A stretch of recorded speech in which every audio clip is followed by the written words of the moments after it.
Bonjour à toutes et à tous, nous nous retrouvons aujourd'hui pour un nouveau challenge de reverse engineering sur TryHackMe. Alors c'est assez rare qu'on en trouve sur TryHackMe, mais je l'ai trouvé honnêtement un peu par hasard dans la catégorie Easy. Alors je l'ai pas trouvé si simple que ça, enfin il y a un petit twist au début un petit peu marrant, et d'ailleurs c'est pour ça que j'en fais une vidéo, parce que sinon après ça se déroule plutôt bien. Mais il y a un petit twist assez sympa. Donc 0x41 as. Je vais descendre un tout petit peu pour pas spoiler la réponse, mais en fait le twist qui est intéressant, c'est dans cette ligne-là, il y a écrit There may be anti-reversing measures in place. Donc c'est ça que j'ai trouvé sympa, qui m'a un peu surpris sur le coup. J'étais en mode oh, qu'est-ce que c'est que ça? Et pas qui m'a bloqué, mais j'ai passé un petit peu de temps quand même à essayer de trouver la solution. Donc je voulais partager ça avec vous, ce petit challenge sympa. On se retrouve sur ma machine virtuelle, donc j'ai téléchargé le fichier en question. J'ai deux autres fichiers, pseudocode et test.c, pour un petit peu plus tard, on va dire, pour les explications, pour finaliser tout ça. Donc le fichier qui nous est donné, hein, c'est celui-ci. Comme d'habitude, enfin comme d'habitude, si vous avez pu regarder des vidéos de reverse engineering sur cette chaîne, ce qu'on aime bien faire, c'est déjà identifier avec quoi on est en train de travailler. Quel est le type de fichier qu'on a? Est-ce que c'est bien un fichier ELF, donc pour Linux? Est-ce que c'est un PE header pour Windows? Etc. etc. Qu'est-ce que ça peut bien être? Parce que là, en tout cas, ne serait-ce qu'au nom, on n'a pas trop d'idées avec en plus cette valeur hexadécimale après le point, etc. On ne sait pas trop ce que ça pourrait être. Donc on fait la commande file suivie du nom de notre fichier. Et alors là, surprise, on n'a pas grand-chose. Potentiellement, si vous n'êtes pas habitué, vous ne le savez pas, mais normalement, on a beaucoup plus d'informations. Ici, justement, on a quand même quelque chose d'intéressant, c'est qu'on sait que c'est un fichier ELF. Donc ça veut dire qu'on est bien sur un fichier qu'on va pouvoir lancer sur notre terminal Linux. Donc ça, c'est bon. On sait que c'est du 64 bits, etc. Mais on a quand même un message très étonnant qui nous dit Unknown Arc, donc c'est pour l'architecture, qui n'arrive pas à déterminer. Mais il nous donne quand même une indication, c'est bien du 6V aussi, hein, donc ça va avec ELF, dans le sens, ça veut dire que c'est quelque chose qu'on peut lancer. Et d'ailleurs, on peut le lancer là tout de suite, hein. Si on fait ça, hop, vous voyez, c'est que ça fonctionne. Ça nous lance le programme. Et donc, qu'est-ce qu'il nous demande ce programme-là? Il nous dit, est-ce que tu peux me hacker, me crack me? It's just a simple binary, tell me the password. Bon, bah, password, je sais pas, je vais mettre password. Et on va me dire, bah non, c'est pas bon.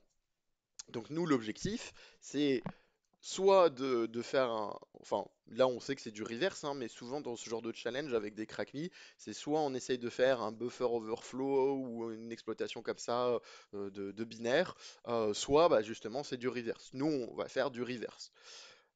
Donc là, on est un peu surpris parce qu'on n'a pas les informations. Pour vous donner une idée, quand même un petit peu de à quoi ça ressemble la commande file si vous ne la connaissez pas, là j'ai un fichier, le test.c que j'avais préparé à l'avance. C'est un petit fichier très simple avec une seule librairie, unistd.h. Ça fait un write dégueulasse. Donc en gros, ça va écrire le message hello, c'est tout ce qui fait ce programme-là.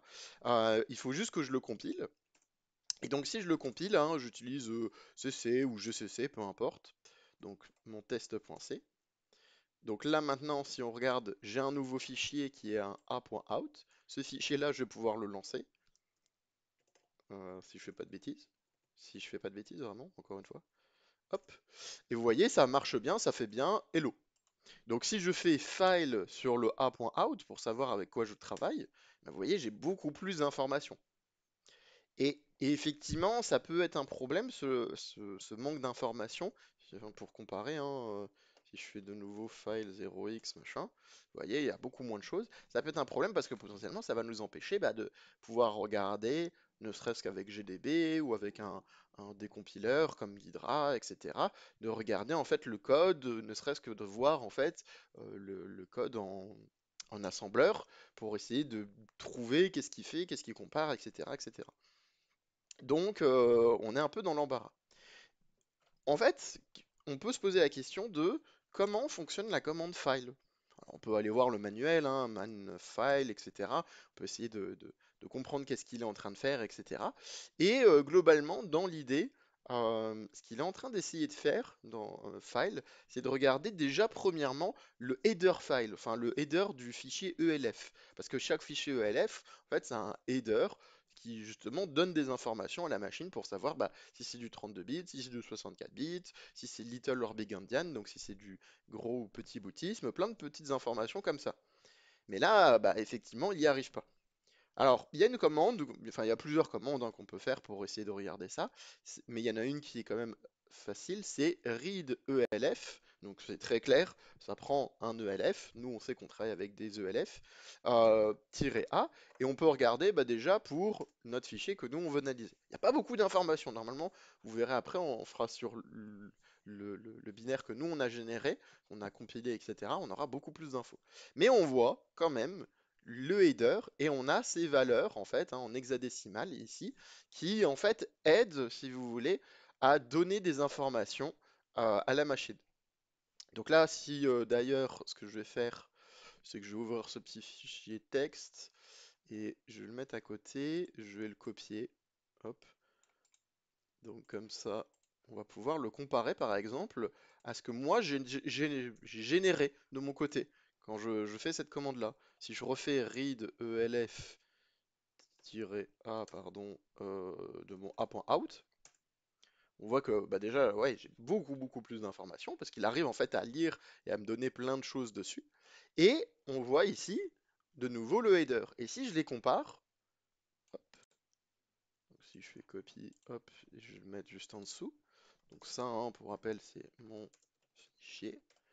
Ben on voit que ça a l'air semblable à une différence près, c'est que ici mon fichier il y a un 01 et ici il y en a un 02. Alors si vous allez, vous pouvez vous amuser à aller regarder hein, les, euh, les headers des ELF, voir à quoi ça correspond, etc. Tout ça.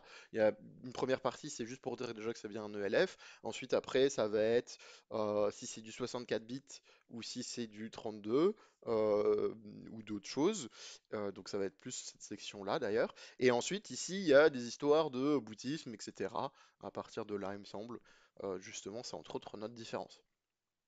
Donc on pourrait se dire, bon, ok, euh, en fait, on peut essayer de travailler par défaut avec notre premier fichier, mais le problème c'est que si vous l'utilisez dans un outil comme Ghidra, qui est l'outil qu'on utilise beaucoup sur cette chaîne, mais pas que, hein, il y a beaucoup de gens qui l'utilisent, c'est un outil qui va décomposer en gros notre programme pour essayer de nous donner un code source. Je vous invite, si vous ne connaissez vraiment pas, à regarder la vidéo que j'ai pu faire que vous verrez sur ma page d'accueil d'ailleurs, sur Ghidra, l'outil de la NSA, parce que oui, c'est un outil qui a été développé par la NSA. Ce n'est pas une blague, ce n'est pas un titre putaclic, c'est la réalité. Eh bien, en fait, on va pouvoir travailler avec, mais ça va être un peu compliqué parce que comme Ghidra, par défaut, ne va pas reconnaître exactement non plus les détails, bah, il va falloir lui donner des indications sur l'architecture, etc. Bon, globalement, si vous avez déjà un peu l'habitude de ces challenges, et si vous faites la commande strings, donc qui nous donne toutes les chaînes de caractères à l'intérieur de notre exécutable, bon, vous voyez bien que déjà, c'est bien affiché en C. On voit bien que globalement, ça va être du x86 64, donc le choix qui va devoir être fait à l'intérieur de Ghidra, on a quand même des bonnes idées. Donc on va réussir à travailler dessus. Mais globalement, bon, bah, il n'y a pas comment dire, il manque, il y a des petites choses un petit peu qui vont potentiellement nous manquer. Euh, bon, c'est pas très grave, mais du coup, nous, on va faire autrement. On va faire une autre solution. Et cette solution, c'est qu'on va modifier cette différence qui existe. Ce 0,1, enfin qui devrait être un 0,1 mais qui est un 0,2, eh ben on va le modifier. La question c'est comment on fait. Alors il y a plusieurs solutions entre guillemets, à partir de ex-editor, de choses comme ça. Mais nous on va utiliser une commande simple parce que j'ai honnêtement quasiment pas d'outils installés pour faire de l'édition de Dex, ou de Copac à ma connaissance. On va faire très simple, on va utiliser la commande xxd. Alors si on regarde xxd, hein, globalement, on peut même regarder le manuel de XXD. C'est du coup un xdump, mais en fait, en gros, qu'est-ce qu'il fait? C'est soit il fait un xdump, donc il va prendre notre fichier ELF, il va en faire euh, un xdump, donc tout va être mis en hexadécimal, etc. Or, do de reverse. Donc ça veut dire qu'il peut prendre en fait justement l'output d'un xdump, Donc prendre tout ce qui a été pris d'un fichier, d'un premier fichier, imaginons, ça a été traduit en hexadécimal, et prendre cet hexadécimal et en créer en fait en réalité un, un binaire. Et effectivement, il y a cette option-là qu'on va utiliser, le tiret R, revert, donc qui fait la reverse operation, convert hexdump into binary. Donc ce qu'on va faire, c'est qu'on va prendre notre binaire, on va du coup faire un hexdump dessus classique, on va écrire par-dessus nous-mêmes manuellement, on va changer le 0,2 en 0,1, et ensuite on va prendre ce fichier-là, et en créer de nouveau un binaire, qui du coup sera le même que le premier avec cette petite différence-là, et qui normalement devrait pouvoir fonctionner. Alors ça a ses limites, hein, bien entendu, de modifier des choses comme ça, mais bon, là ça va fonctionner. Comment je vais l'appeler? Je vais l'appeler conversion. Voilà. Je vais faire un vim dans conversion. Et vous voyez, du coup, bah, j'ai bien mon exdum classique. Et je retrouve la première ligne, hein, 7F, 45, 4C, 46, etc. C'est en fait la même chose que ce qu'on avait avec notre I2LF. Et effectivement, là, on a toujours bien notre 0,2. Donc nous, c'est notre 0,2 qui nous embête, hein, ici. Donc je vais le modifier, 0,1. Hop, WQ pour sauvegarder et quitter. Et du coup, maintenant, je vais faire XXD-R de conversion et je l'appelais, je sais pas, output. Voilà. Pas très original, hein, désolé. Et donc du coup maintenant, si je fais un file sur output, et bien cette fois, j'ai toutes les informations qui apparaissent. Donc j'ai tout ce qu'il faut. Je vois l'architecture, je vois que c'est dynamically linked, je vois l'interpréteur. Bon, ça on avait déjà l'info, mais globalement je vois plein de choses. Je vois si c'est stripped ou non stripped. Ça c'est toujours une information qui nous intéresse beaucoup en reverse engineering. Je vais voir mes précédentes vidéos dessus. Et voilà, donc on a plein de choses. Et en plus, alors par contre, je pense qu'il faut que je chmod dessus. Hop, juste l'exécution dans le doute. Ouais, voilà. Donc maintenant, vous voyez que output, il me fait le même résultat que justement ce que je devais faire. Donc il me fait la même chose que le 0x41 machin que j'ai téléchargé moi de base, ce fichier-là. Donc là, bah, je pourrais essayer, hein, password, pour voir si ça se comporte bien. Et ça me fait exactement la même chose, hein. On peut comparer, juste pour dire, hop, vous voyez, donc ça c'est le fichier que j'ai bien téléchargé. Et si je mets password, bah, il me dit le même message d'erreur, is it correct? I don't think so. Donc maintenant, qu'est-ce qu'on peut faire? À partir de là, maintenant, on va pouvoir lancer Ghidra.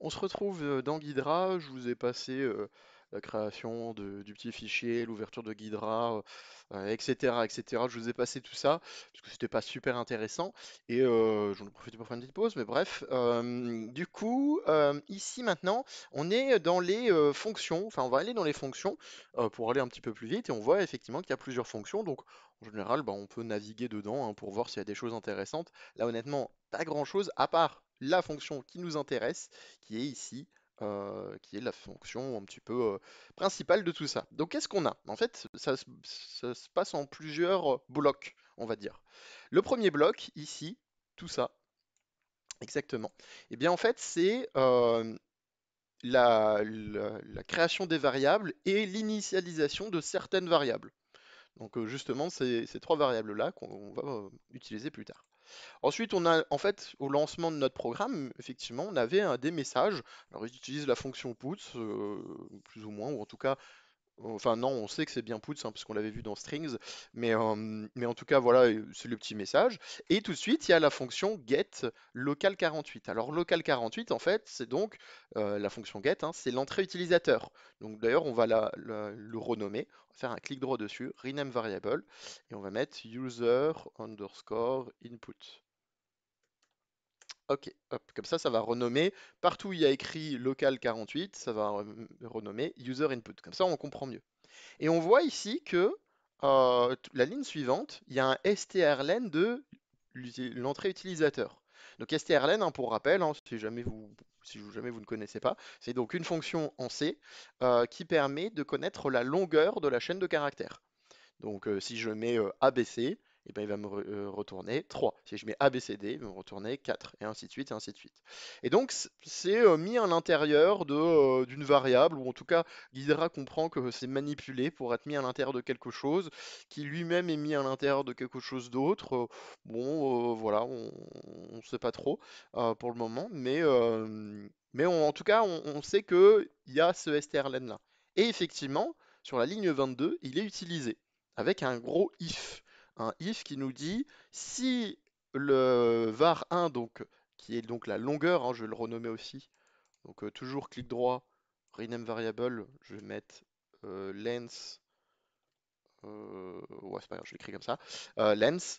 Donc si la length elle est différente de 0xd, donc 0xd c'est une valeur en hexadécimale, si on fait un clic droit dessus on peut voir, hein, si jamais vous savez pas combien ça équivaut. Si la longueur elle est différente de 13, et bien du coup, tu me mets un message d'erreur, donc celui qu'on avait eu d'ailleurs, nous, de notre côté, is it correct? I don't think so, et tu arrêtes le programme. Ok. Ensuite, du coup, bah d'ailleurs, ça veut dire que globalement, déjà, on sait que ce qu'on recherche, le mot de passe qu'on recherche, il a une longueur de 13. Donc ça c'est bien parce que c'est déjà une super indication, ça veut dire quelque chose. Ensuite, qu'est-ce qui se passe? Eh bien, il va continuer à faire des choses. Mais on peut tester déjà un petit peu cette histoire de 13, hein. Hop, donc sur mon output, si je fais 1, 2, 3, 4, 5, 6, 7, 8, 9, 10, 11, 12, 13. Vous voyez, j'ai plus le même message qu'avant. Avant, j'avais un autre message, hein, quand j'avais mis password, hein, pour comparer. J'avais donc le fameux message Is it correct? I don't think so, puisque password ne fait pas 13.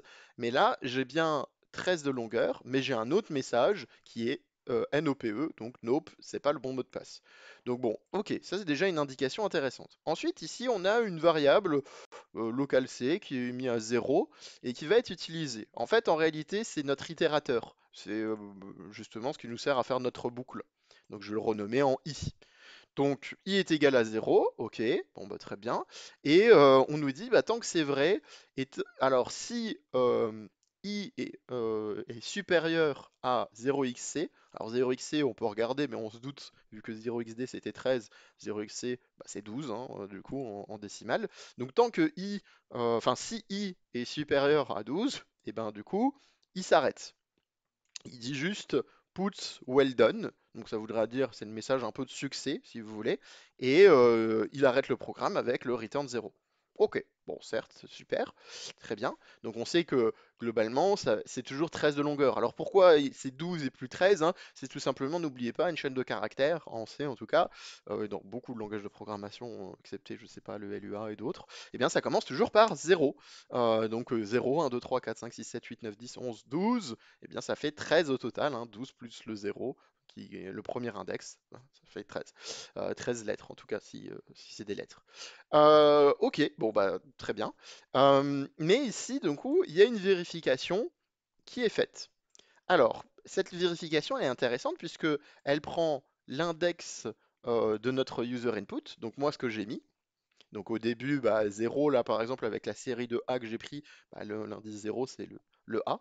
Bon, de toute façon, vu que j'ai mis que des A, ça va être forcément A. Mais du coup, il y a une vérification pour voir s'il n'est pas différent de local 1 plus long I, tout ça casté en longue, ou en tout cas il y a quelque chose en longue, et en plus de ça, le tout casté en quart. Alors qu'est-ce que c'est que tout ça? En gros, l'idée, elle est assez simple. C'est que, on le voit avec le e-commercial qui peut nous donner la piste, hein, si vous connaissez un petit peu de C. C'est qu'en gros, il prend l'adresse de local 1e. Local 1e, qu'est-ce que c'est? Eh bien, c'est justement une des variables qui est initialisée au tout début, qu'on avait ici. Donc, il prend local 1e, il va regarder local 1e, il va regarder l'index i, donc le premier index, hein, le 66 hein, en gros, hein, puisque les hexas vont fonctionner par paire, ici en tout cas, et donc le 66, il va regarder ça, il fait un changement en longue, Bon, il fait quelque chose, en tout cas, il fait une genre de conversion. Et même si c'est pas tout à fait ça en réalité, mais c'est Ghidra qui le comprend comme ça. Et en fait, surtout, le plus important, c'est il fait un cast de cette valeur hexadécimale en quart.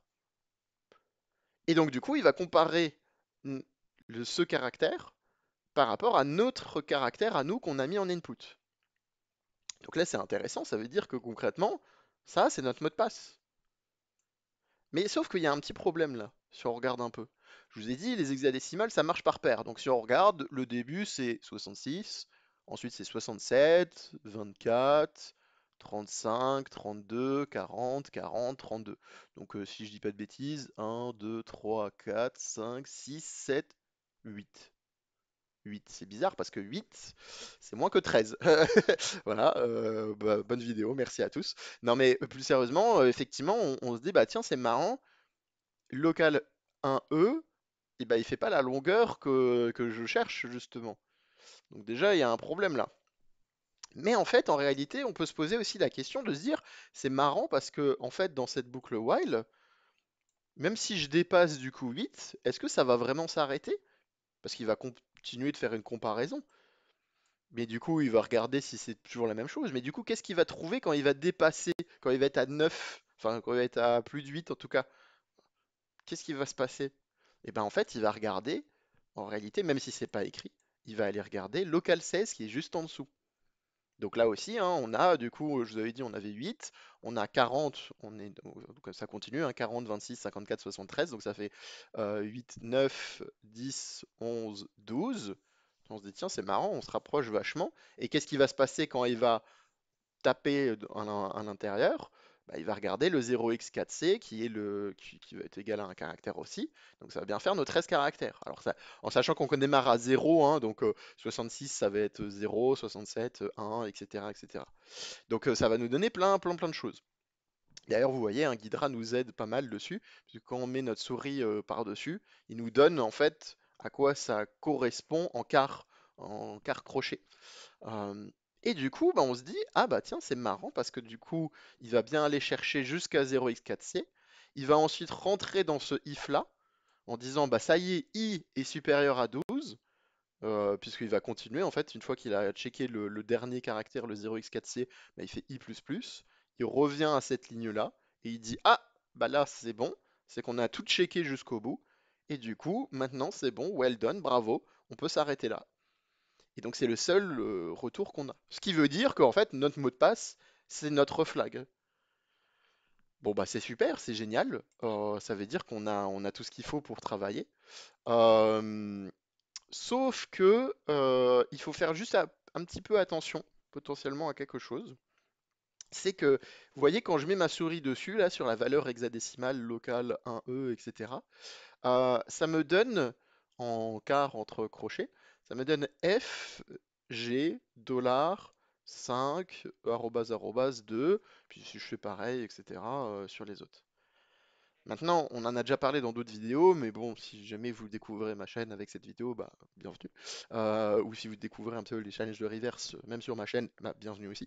Et on sait que il y a un problème avec l'hexadécimal auquel il faut toujours faire attention, c'est la représentation de l'hexadécimal. Est-ce que c'est Little Indian ou alors est-ce que c'est Big Indian? Et nous, il faut pas oublier qu'on a fait une modif. On a fait une modif au tout début. On a modifié quelque chose. On s'est dit, tiens, c'est bizarre parce qu'on a unknown arc, etc. Et on a modifié un 0,2 en 0,1. Mais si on regarde, je vous invite à regarder, si on regarde justement un ELF header, en fait, ce 0,2, il voulait pas rien dire. Il parlait justement de Little et de Big Indian. Bon, après, ça a créé des problèmes par la suite, hein, avec l'autre 0,1 qui suit, etc. Mais en gros, il est en train de nous dire quelque chose qui allait pas. Donc, au lieu de là, par exemple, hein, sur le premier, ce qu'il va falloir faire attention, c'est qu'il va pas falloir écrire F, G, dollar, machin. Il va falloir écrire 2, arrobase, arrobase, 2, 5, dollars, G, F. Et pareil pour les autres ensuite, hein, du coup. Il va falloir aussi bien regarder. Du coup, ce sera S, T majuscule et commercial, arrobase. Et ensuite, le 0x4c, bon, ça doit être une lettre L majuscule. Voilà. Donc ça, hein, si jamais vous comprenez peut-être pas cette partie-là, en gros, hein, la conversion, comment elle est faite, c'est par rapport à la table ASCII, tout simplement, hein. Et vous voyez, la table ASCII, on a l'hexadécimal, et si on va chercher le premier qui est donc 66, eh bien vous voyez, 66, ça correspond à la lettre F. Puisqu'il prend les valeurs en hexadécimal et comme on a dit, il fait ce genre de cast, en tout cas, alors il y a une histoire de longue, etc., mais ça je pense que c'est plus Guidrin qui le comprend comme ça, parce qu'à mon avis, dans le code source, le vrai code source, il y a surtout ce cast-là, en quart, mais c'est tout quoi. Euh, et donc du coup, bah, ça nous permet de comparer, pas la valeur hexadécimale à une lettre, mais de bien comprendre que c'est le caractère qui est comparé à un autre caractère, quoi. Donc, meilleure solution, ce qu'on peut faire, bah, c'est qu'on peut le tester, hein, directement. Hop, output. Donc, si je vous dis pas de bêtises, c'est 2 arrobase arrobase 2, 5 dollars, dollars GF. Et ensuite, du coup, ça va être S, T majuscule et commercial, arrobase, et ensuite le L. Et effectivement, on a réussi. On nous dit well done. Donc ça veut dire que ça, en fait, vous allez le mettre entre crochets, etc. de THM, hein. Vous allez faire comme ça, THM, etc. Et puis, bah, et je vous le fais pour vous montrer, hein. Hop, copier, paste. Et comme ça, vous aurez résolu le challenge. Mais un dernier mot avant qu'on s'arrête. Bon, forcément, ça marche pas, hein. Mais en tout cas, voilà, c'est ça qu'il faut rentrer sur le site de TryHackMe. En réalité, on avait la solution depuis le départ, mais on ne le savait pas. En fait, si on a l'habitude de faire la commande strings. La commande strings, en gros, hein, si je le fais même sur mon a.out, donc le petit fichier que moi j'avais généré pour vous montrer le header, machin, etc., on voit bien qu'il y a le hello qui est écrit. On voit bien aussi, si je fais strings, que ça marchait même déjà de base sur mon 0x4, etc. Et si on regarde bien, eh ben en fait, en réalité, c'est marrant parce que ça me dit quelque chose. Alors, il nous manquait quand même un caractère, il me semble. Nous manquait quand même le L majuscule, donc ça aurait pas fonctionné. Mais cette série de séquences là, bah, elle est déjà ordonnée dans l'ordre qu'il faut en plus. Et il y a presque tout ce qu'il faut à un caractère près, qui est le L majuscule. Mais on pouvait pas le savoir à l'avance. Et je vous avouerai que moi, quand j'ai résolu le challenge, je vais pas faire le gars, je l'ai su après coup. Parce que j'ai fait, en préparant la vidéo, je me suis dit, mais attends, j'avais déjà vu ce truc-là quelque part, et j'avais dit, ah bah oui, bah c'était là en fait depuis le départ, mais ça fait que 12 caractères, il manque le 13e qui n'est pas pris, puisque je pense que c'est parce que la commande strings, en fait, elle prend que à partir de... Elle prend pas une seule lettre, elle prend, il me semble, à partir de deux ou plus, je ne sais plus. Et après, je crois que c'est potentiellement des paramètres, hein. On peut mettre des options sûrement dans la commande strings pour checker tout ça. Et je casse tout sur mon bureau, mais ne vous inquiétez pas, tout va bien. Bref, il y a sûrement des choses à faire. Mais la command strings ne peut pas montrer juste une lettre comme ça random. Donc du coup, c'est pour ça qu'il ne le fait pas apparaître. Et ça fait sûrement, à mon avis, c'est voulu, hein, c'est un petit piège, un petit peu pour les petits malins qui auraient fait strings et qui se disent, ah, ce truc-là, il est vachement bizarre. Vas-y, je l'essaye en mot de passe et on verra si ça passe ou pas. Bah là, ça passe pas forcément, puisque en fait, vu que la dernière lettre, elle est toute seule séparée, tranquille dans son monde, et ben dommage, ça ne fonctionne pas.